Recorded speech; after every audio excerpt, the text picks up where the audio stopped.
All right, well, welcome everyone.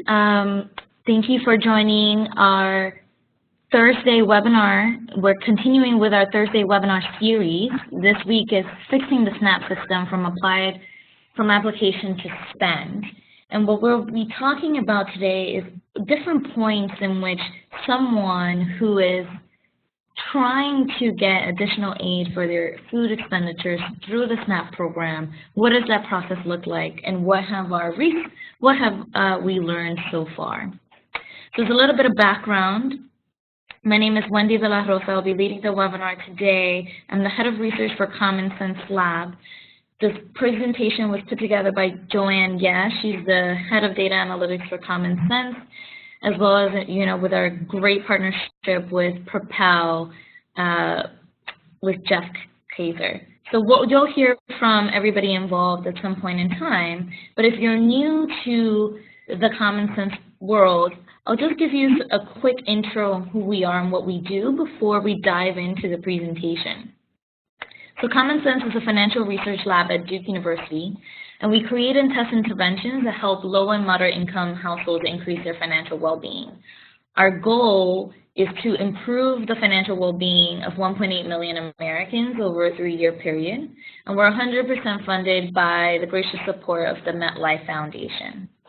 We try to do this by focusing on 5 different areas, and this is how we define improvement in financial well-being. So whether we are improving your cash flow management, decreasing expenses, decreasing debt, or increasing long and short-term savings.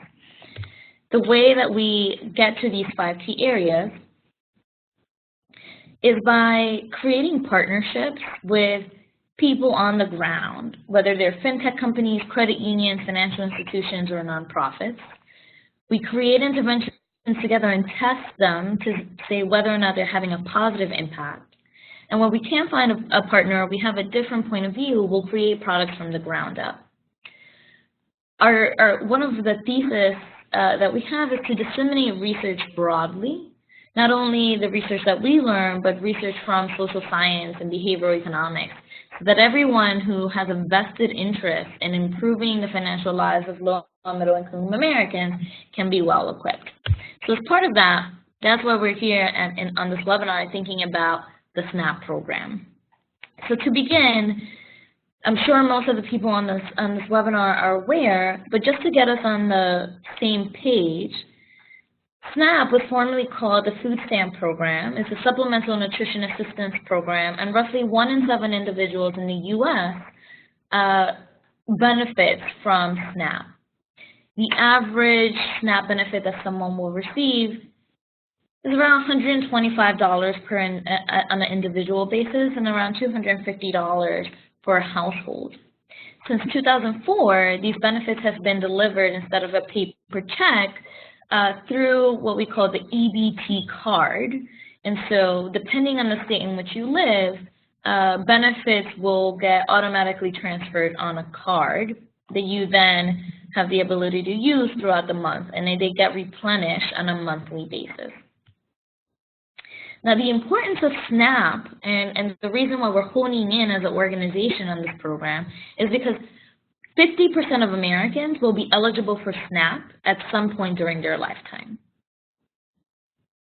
And if you think about this, this is sort of the stark reality of where America is right now, where 50% of us will hover or be around the poverty line at any one period of time. Now, there are some interesting stats when we dig deeper on the program, and about a quarter of those eligible across the United States don't apply for SNAP. There's about 13 million people.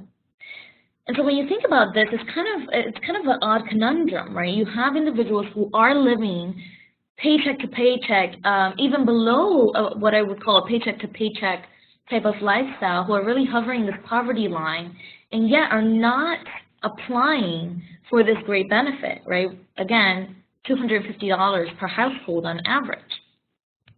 When we zoom into New York City, which is where we're doing most of our work through a partnership with the Robin Hood Foundation, we see that 33% of eligible individuals don't apply, which roughly equates to 225,000 households. So now we see that we have a problem in terms of getting people through the pipeline and applying for SNAP. So the question is, why is this happening? And oftentimes, whenever we pose this question, people say, well, maybe these people are not aware that SNAP exists. You can't apply for something that you don't know exists. But what we found is that roughly only 4% of people who don't apply for SNAP aren't aware of SNAP as a benefit. In fact, the key point is eligibility. So people are just unaware that they are eligible for this benefit. So it's not that they don't know that SNAP exists, it's that they just don't know that they are the type of people for whom SNAP has been created for.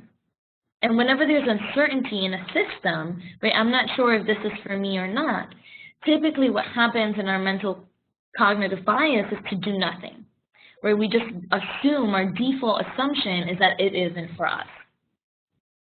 And so here we sort of see the data published by the USDA, where when you survey people who haven't applied for SNAP or are eligible, again, only 4% of them have never heard of the program. And so information here is in the path to changing behavior, changing environments.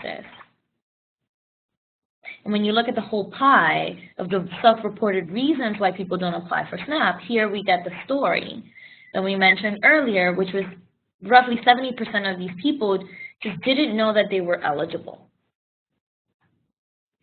So how do we get around that, right? Because now, even if you think that even if you may or may not think that you're eligible, when we rank this eligibility concern across many different barriers, right? So people have to miss work in order to apply. There's a long wait at the office. There is some wait time before you receive a benefit.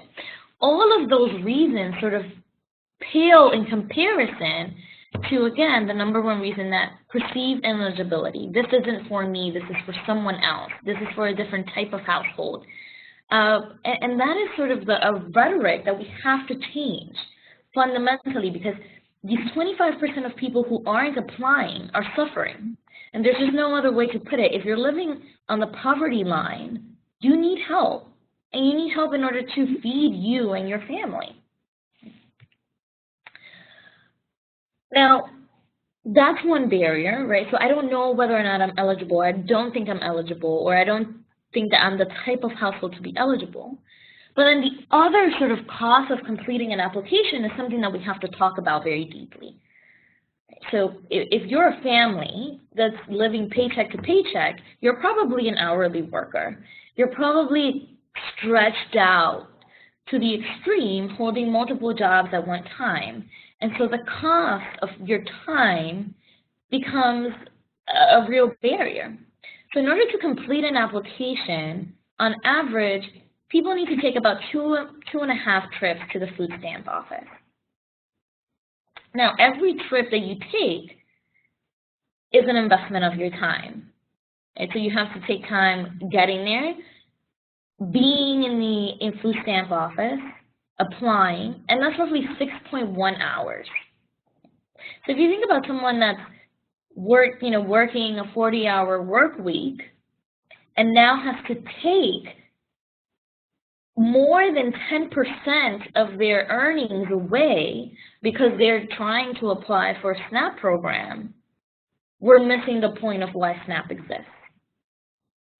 It's sort of to increase earnings rather than to reduce earnings. And part of that needs to be taking away from the complexity of the process. If you think about the application process for SNAP, not only do you have to complete an interview, whether it's on the phone or in person, you then have to provide a list of very hard documents to prove your identity, including your birth certificate or your original Social Security card. Now, I don't know about you, but I have no idea where my original Social Security card is, given the fact that I've moved around so much. And so these are all these hurdles and barriers that we put into our most vulnerable population, just so that they can get help.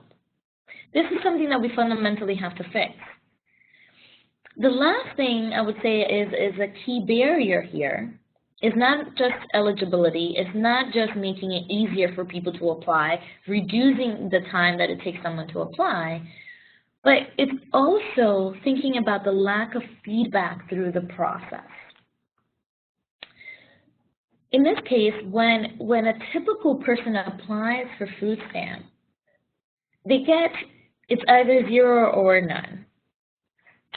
You get very little feedback as to where you are in the process. You get very little feedback as to the steps that you've completed. And in fact, if you look at the packets that get sent to these households as a reminder, on average, they're probably 10 to 20 pages just to tell you that you have to schedule an interview. So this lack of feedback, whenever there's a lack of feedback in a process, especially if it's a long process, what we know about our psychology is that motivation to complete the goal diminishes, even if we know that the benefit is large. So, hopefully you're not too depressed. I mean, well, you should be. This is a dire state of the world. But the point of this webinar is to say, what are we doing about this? And we're trying to tackle this problem through a number of ways, but one of the ways that I want to highlight today is that we have entered into a partnership with the Robin Hood Foundation. And Robin Hood has taken a mandate to increase the number of SNAP applications in New York City by over 100,000. And they're partnering with an organization called Benefits Data Trust in order to manage that entire process. So the first thing we're doing is this. There are many people in the pipeline who receive Medicaid or Medicare. The eligibility requirements for receiving Medicaid and Medicare are similar to those eligibility requirements for SNAP.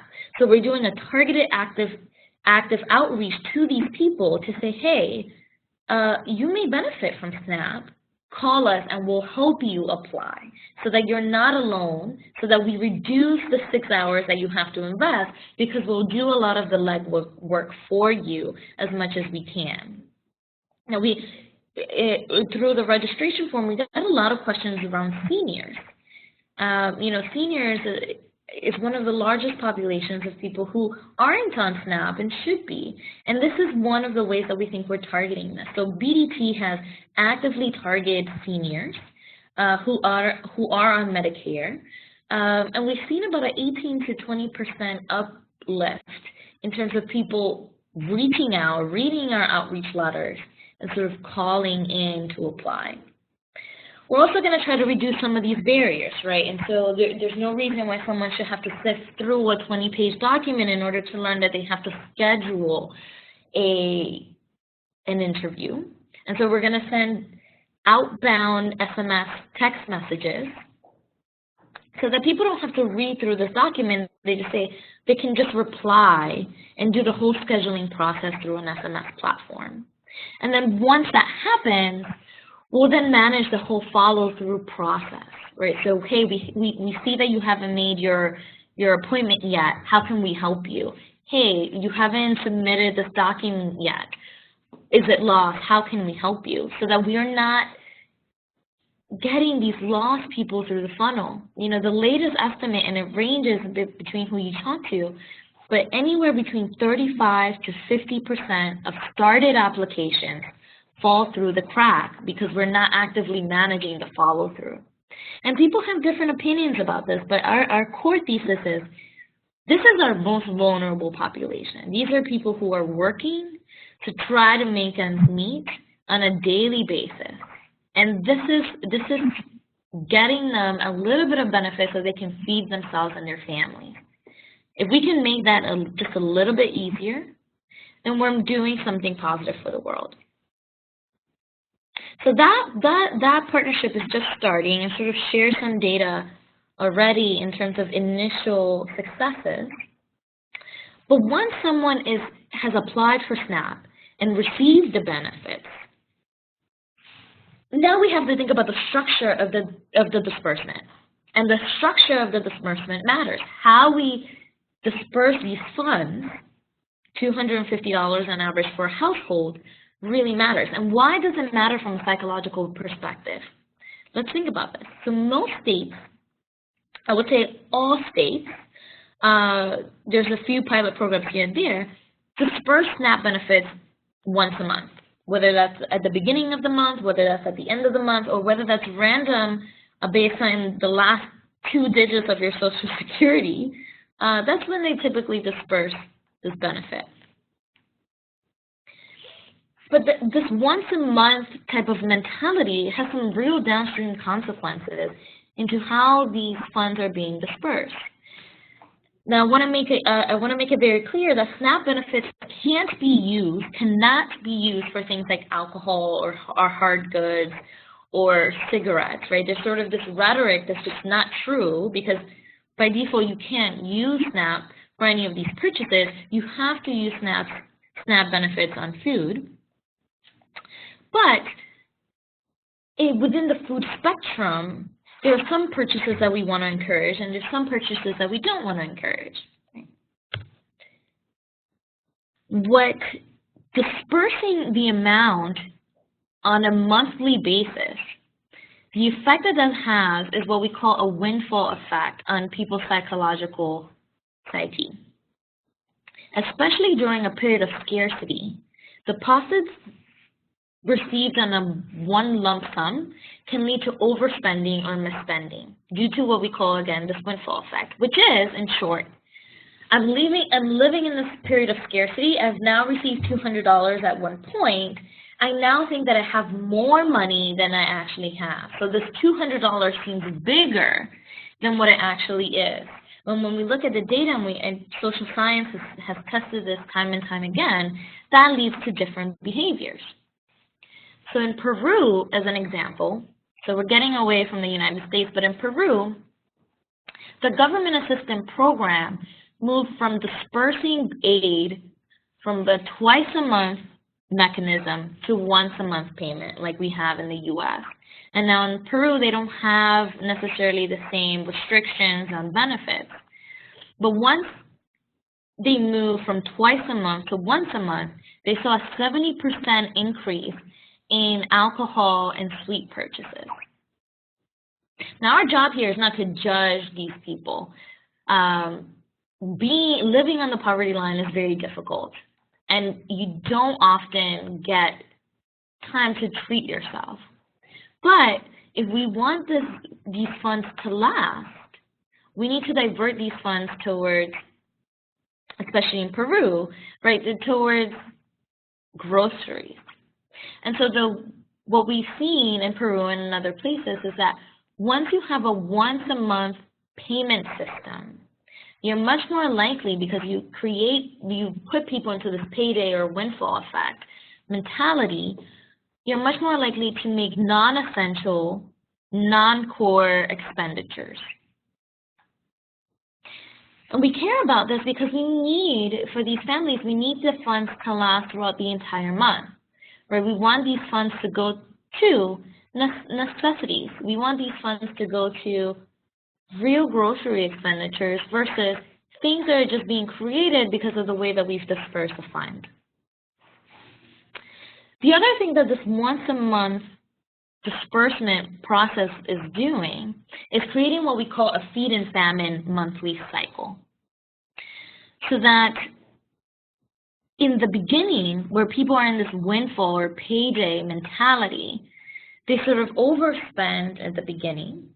And because of that overexpenditure and because it's limited funds, you get into what we call a famine monthly cycle. So people run out of money, and then and have to be forced to reduce their calorie consumption because there's no more money left. On a qualitative basis, based on a New York Times article that was released recently, you'll hear things like to say, well, we're on our last $3 at the end of the month. right? And this is someone who's earning just $10 an hour, annualized $20,000 a year, right? Less than half of the U.S. median income. And so you have someone trying to make $3 last for a period of time. And we'll talk about how long that period of time is. And again, this mentality, this feed and famine sort of cycle that gets created from the beginning of the month to the end of the month shows that caloric intake decreases throughout the benefit month. So this is not something where we're seeing that people are buying in bulk, sort of front-loading all of their expenditures, and then if you see that they don't have any money left towards the end of the month, we shouldn't be worried because they bought in bulk. They're just now consuming the calories later. That's not what's happening here. People are not buying in bulk, but they're just living in a state of hunger because money has run out. So the question that you should ask yourself now is why aren't the benefits lasting? So yes, I've sort of honed in on the fact that we should move away from a once a month, one lump sum sort of disbursement into twice a month or more frequently. But there's other reasons why these benefits aren't lasting. A big reason that we have to address is that $250 a month for a household is just not enough for grocery expenditures. And there's a disconnect between how the program was designed and actual usage patterns. So the SNAP benefit allotment is calculated through what they call a thrifty food plan. So the thrifty food plan goes and says, what's the cost of raw food items that will create a meal that can sustain a household over a monthly time period. Now, if you assume that people aren't working, if you assume that people have indefinite free periods of time, this is a good plan. But most of these people are working, part-time or full-time. Most of these people are head of households, so they have children. And so asking someone to spend 16 hours a week to prepare food in the way that the thrifty food plan is asking is a tall order. It's a very tall order. I don't know anyone who has the time to cook on a daily basis and spend roughly 2 hours of their day preparing food. And then if you think about the totality of this population, right, again, most of these people are typically hourly workers working part-time or full-time. They have to travel to work. So that takes time. And as inner cities are becoming more and more expensive, as our inner cities are becoming more and more gentrified, people are being pushed out, and so their transportation time is increasing. They now have to travel to work and back. If you have children in the mix, that takes away a significant amount of time because you have to drop your child off from school, you have to pick them up, and then on top of that, now I'm asking you to spend over 2 hours a day to prepare and cook the recipes that will just barely make your benefits last. This is a tall order for anyone, but especially someone that's living paycheck to paycheck who doesn't have disposable time. And the thrifty food plan allocation doesn't account for this. They don't account for the cost of pre-made meals. They don't account for the cost of that ready-to-make meals or prepaid meals are just more costly than the raw food items that require significant preparation time.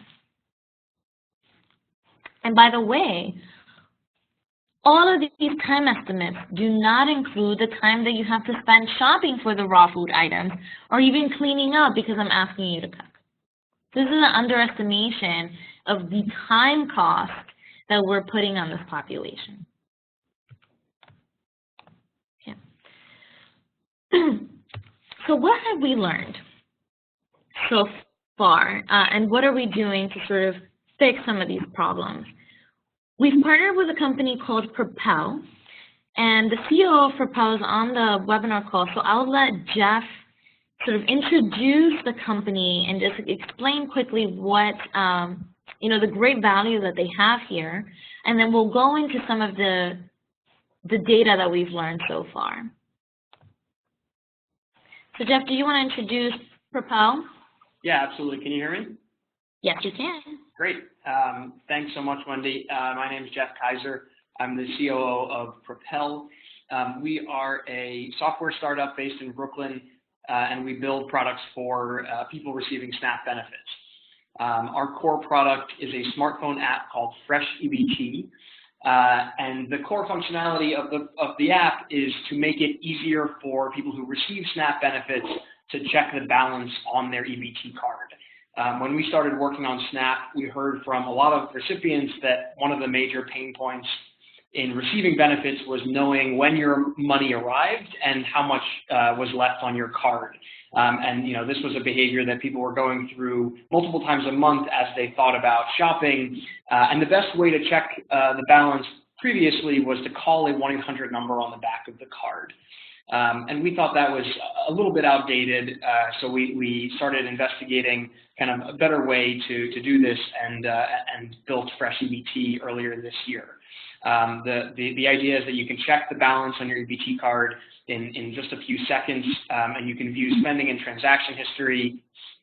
Really this is made to look and feel like a modern financial tool, sort of like you might get if you open a Bank of America checking account and you're using an app to manage the spending in your account. Increasingly, we're focused on other services that we can offer to our users. So we work with retail partners to make grocery discounts and savings available within the app to our users. And we have a map inside the app that allows users to find where they can spend SNAP benefits, where the location of farmers markets that accept EBT, food pantries, and we're adding kind of more content of that nature all the time. So that's sort of that's the core of what we do and what Fresh EBT is. Great, thank you so much, Jeff. I just want to underscore the value of Fresh EBT. So if you're an organization that touches this population, please consider sort of pushing and Fresh EBT, because it is a tall order. If you give someone $250 a month and not give them the ability to check their balance on a daily basis or right before they go make a purchase, they have to call a 1-800 number. Again, we're just adding time cost to a population that has no time. And then on top of that, so this is the problem with disbursement, and then on top of that, they have to go and figure out what grocery stores accept EBT. And this is all the legwork that Jeff and Jeff's team is doing. That's already populated and already automated. So if you're an organization that touches this population, I strongly encourage you to sort of encourage your base to use Fresh EBT. So what have we learned? So Common Sense and Propel partnered up to really understand what's the spending behavior of this population. The most current up-to-date data on this is really coming from the USDA. That's a little bit outdated and aggregated, and we're not seeing the granularity that many of us would like to see. So we analyzed some data from a subset of their user base that totaled over 3 million transactions and 20,000 users, right? So this is a subset of their base. So I want to walk you through the typical day in the life of a SNAP recipient. So if you're a SNAP recipient and you're using Fresh EBT, it's day 0. You now have received, because you're a head of a household, roughly $255, and that's very consistent with the USDA estimates that I've shared with you earlier, right? Roughly $255 per household. But what I want you to see is the distribution of the benefit, right? So you have some people depending on their household size, who are getting much more than that. But on average, it really is, somewhere between $100 and $200. Okay, so you just received this this once a month fund. So you're finally able to stock up on your groceries. And what we find is that on the first day that someone receives a benefit, they will visit 2 to 3 stores. So we will record 2 to 3 transactions on the first day that a benefit gets deposited. Now, this tells you that this is not sort of going to one store and buying in bulk, is that people have different stores for different needs, or that they may be, in this windfall mentality that we talked about, and some of these trips may not be the best trips that they could make. Now, if you look at the chart, at the distribution, what you'll see is on the y-axis is the percentage of all transactions recorded, and on the x-axis is the dollar amount of those transactions. In short, you'll see that again, going against this bulk buying in bulk strategy, very few people are recording transactions over $50. Okay, so you can't buy groceries in bulk if you can't spend over $50, right? And so most of these transactions, roughly half of these transactions are $30 or less. We see roughly 20% of all transactions are between $10 and $20. So these are very small order transactions, on average about $30. And generally people make bigger purchases at the beginning of the month because they've been living in a state of scarcity. Now this is a level of granularity and detail that the USDA hasn't published so far. So we're really excited to be able to share this with you for the first time to get some additional information as to how a SNAP recipient is really spending the benefit. Typically, just to continue on this trend, people will make about 11 trips a month to purchase food, but these purchases get smaller as the month goes on because they have less and less money.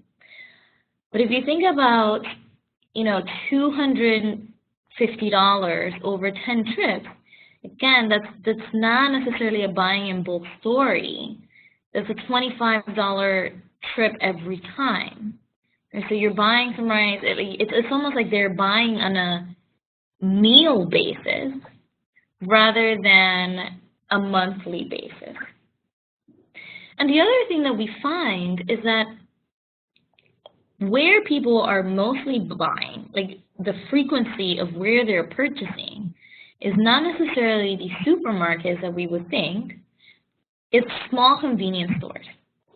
And we'll have to do more data on and figure out why this is, right? It could be because you live in a food desert and you just can't go to a supermarket because there's no supermarket near you.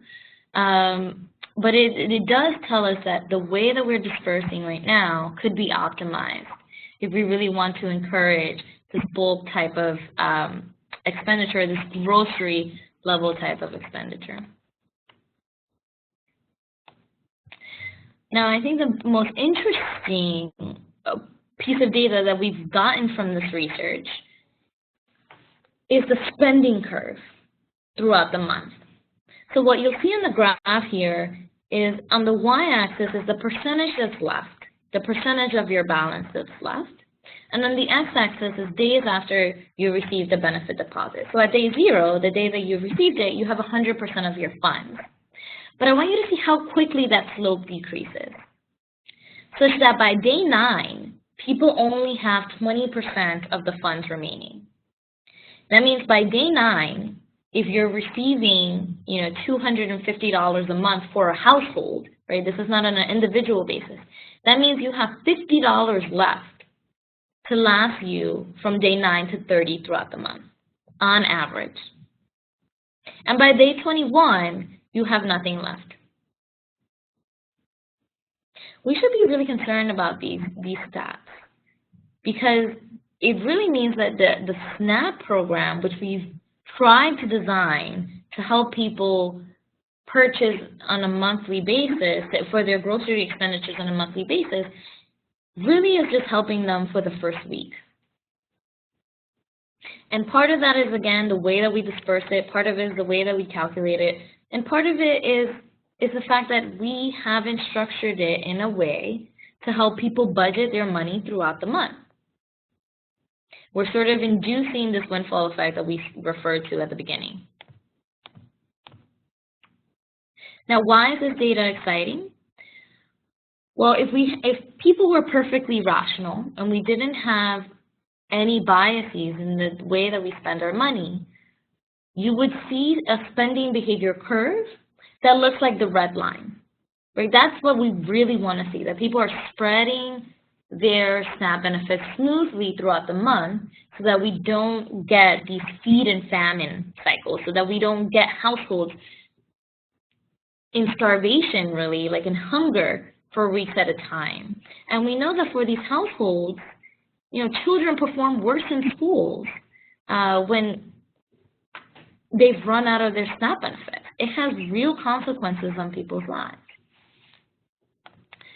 The one reason why we are excited about this data is because when you compare the expenditure curve to what the USDA predicts over time, the reality is that it looks much, much worse.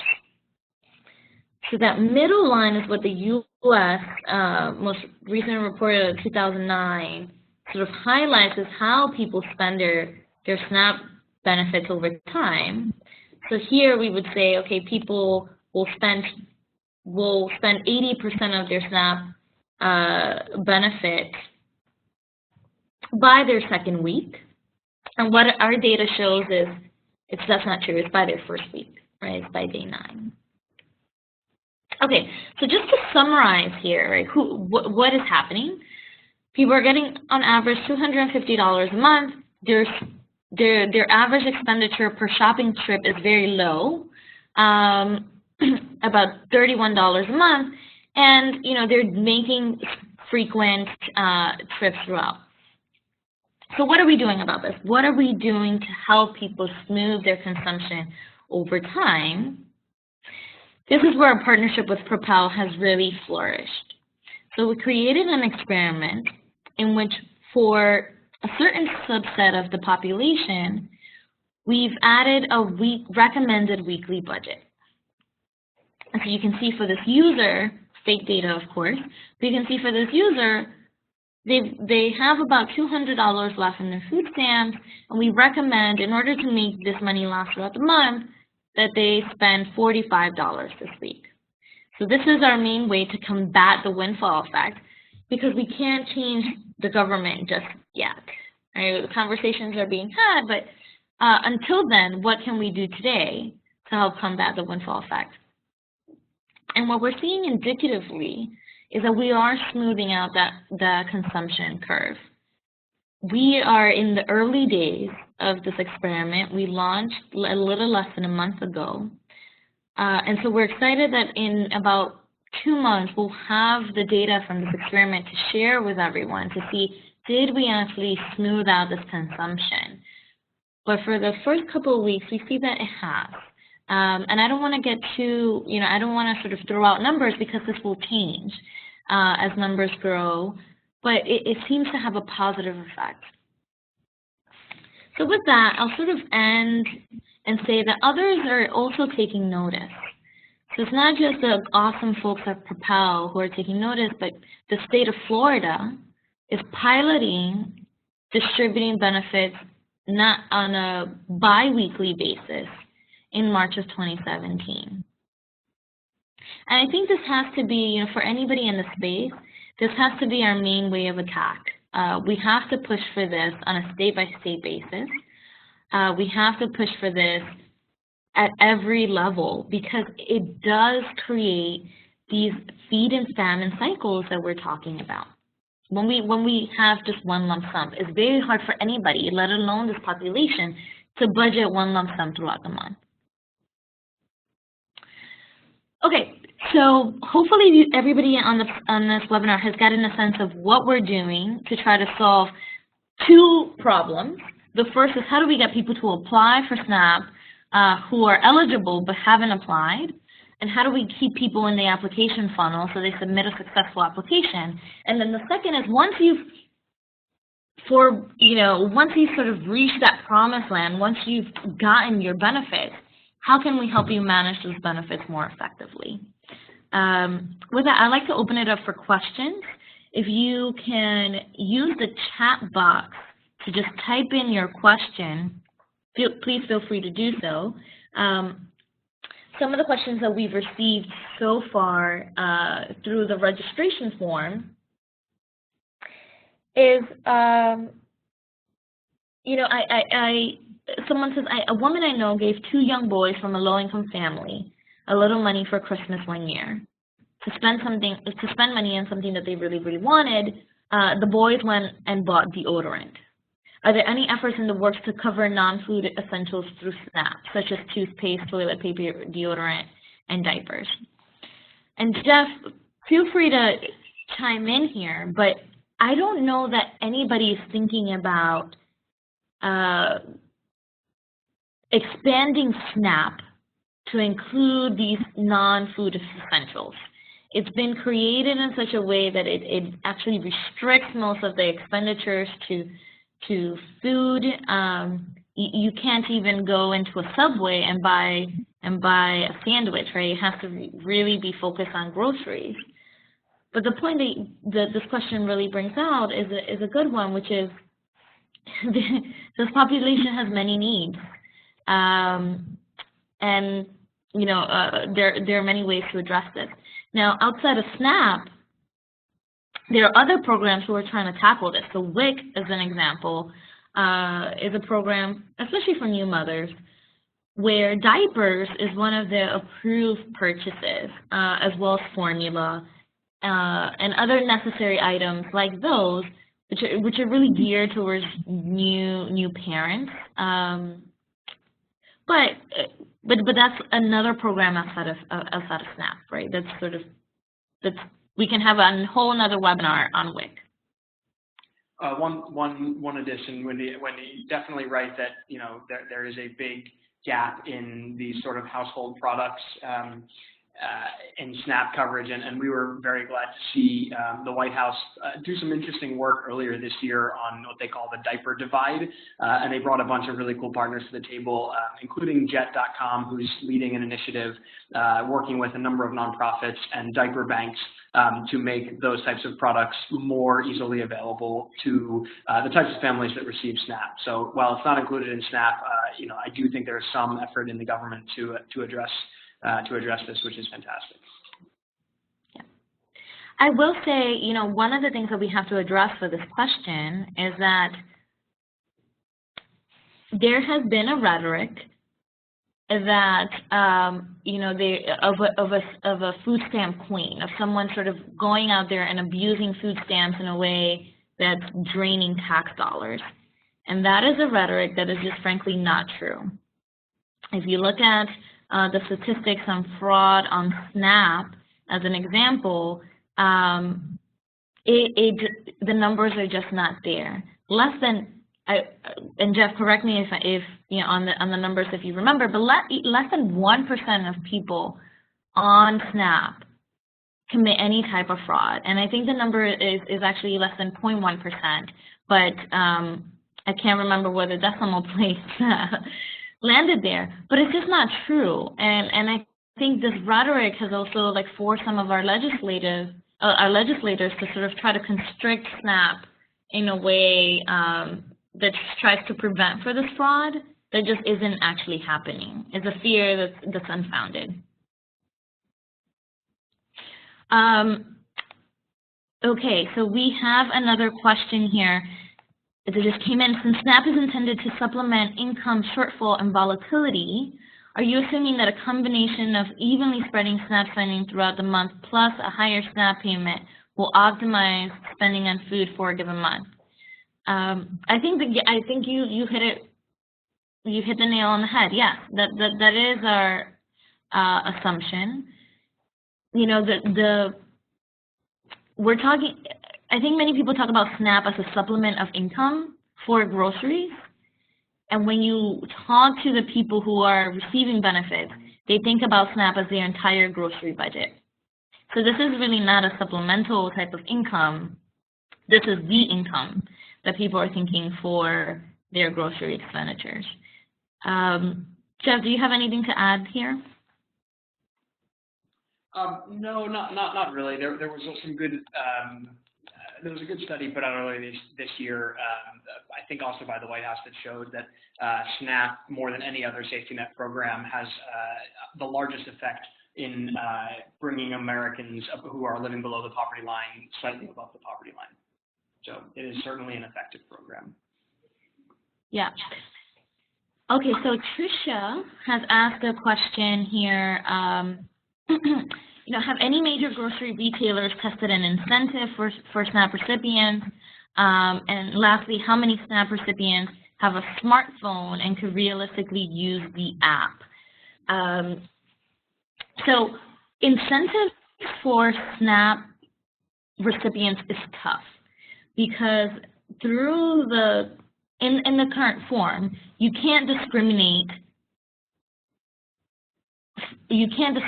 against or positively towards SNAP recipients, meaning that you can't necessarily give an incentive or have a retailer provide cheaper foods for someone on SNAP versus other people who are not on SNAP, which seems a little bit counterintuitive, but that's the way that the law is right now, unless you go through an application process and get a special approval from sources involved.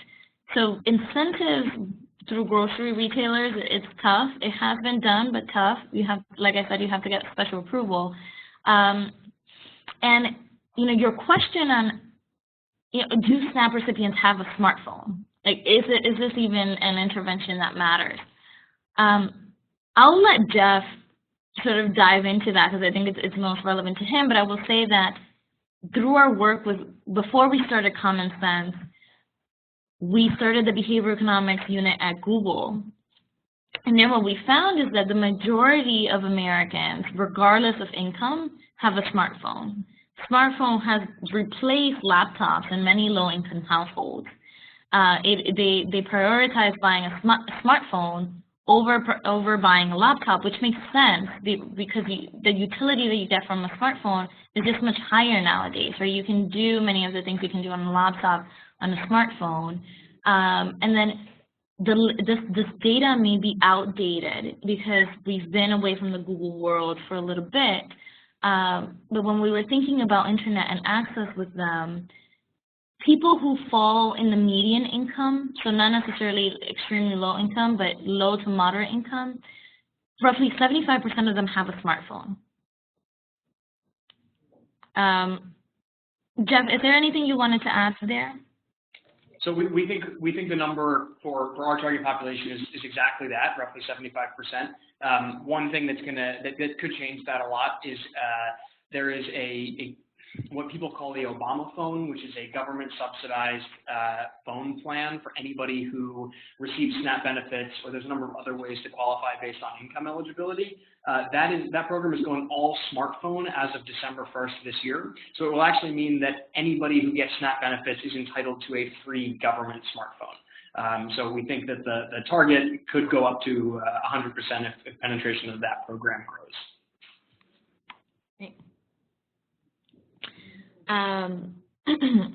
Yeah, we'll see what happens with the new administration as well. So how are you viewing another question from Tim, how are we viewing the issue long term? SNAP is a great benefit for short-term problems, but ideally individuals don't stay on SNAP forever. How are you viewing the life cycle of the benefit user? This is a tough one, because we want to think about poverty as something that is not systematic, as something where people can move in and out of poverty quickly, and that and we just haven't seen that, right? There are many people who haven't been able to move out of poverty in a way that we would want them to, mainly because wages are stagnant, especially for hourly workers, and it's just very hard to make ends meet when, the federal minimum wage is not even $15 an hour. So I think there's just like a broader point outside of SNAP of just how realistic is this assumption. How realistic that assumption is, I don't know. But you're right, the idea of SNAP is for someone to be on it for short term, and that is how the program has been structured. And by the way, the SNAP is slightly changing so that it will be a requirement that people have to work in one way, shape, or form in order to receive these benefits. That was temporarily suspended during the recession, given the number of people that were laid off during that time. But that's coming back. And so with that, I think the goal is that people will move out of it. How realistic that goal is, unclear. Jeff, I don't know if you have something else to add here. No, not really. I mean, I think part of what we'd like to do in the longer term is help our users gain access to services that can eventually help them get off of SNAP, even though that means that we lose a user. And so, we're exploring what it looks like to help people access job training or kind of other employment services through our platform. Great, perfect. All right, so it looks like there aren't any other questions. We want to just thank everybody for coming to our webinar and give a special thanks to Joanne for putting most of the deck together, to Christine Berman for her comments, MetLife Foundation for their continuous gracious support, especially Evelyn Stark, who's our partner there, and obviously our partners at the Robin Hood Foundation, at Big Data Trust, and as well as Propel. The partnerships that we've been able to create are meaningful. We think that we will continue to have meaningful impact to help this population, but it will take time, and it will take people like everybody on this phone call getting on the same page and saying, okay, we have to change SNAP. We have to fundamentally change how people apply for this, and we have to fundamentally change how we disperse the funds. Okay, with that, thank you everybody for coming. We'll be posting the slide deck as well as the recording online, so if you have co-workers, friends, and family that you want to share this with, feel free to do so. Thanks, everyone.